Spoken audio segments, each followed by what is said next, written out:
Here is how BaaMP.AI makes it easy to deploy hundreds of solutions and sensors. Here is few of BaaMP.AI gateways. They can connect with sensors within thousands of feet indoors or miles of outdoors to activate. Simply plug into power and then scan the QR code. We offers a library of over 400 different solutions and sensors that are pre-programmed and pre-configured to work without any additional effort. You can choose from any of pre-packaged solutions like asset tracking, temperature monitoring, energy meter monitoring, or choose from our library of pre-configured devices for your solution. Once you find the solution you are looking for, use the BaaMP.AI app to scan the QR code. This automatically activates your device on the network as well as on the BaaMP.AI app and third-party app of your choice. By using the BaaMP.AI app, you have the ability to leverage our powerful set of features.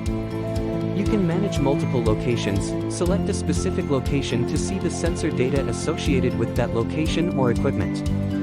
Select a specific device to view historical database on that sensor, set alert thresholds based on the device data set, an unlimited list of contacts to receive alerts via text and/or email, set alert rules. Like don't alert me during certain times or change the alert conditions at certain times.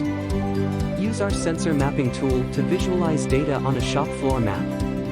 Add corrective action notes to devices in alert state, add an unlimited list of contacts with different user permissions. Like can view, can edit or admin and take normalized decoded data and forward to any third-party app or platform for customized reporting, automated work ticketing, machine parameters monitoring and predictive maintenance.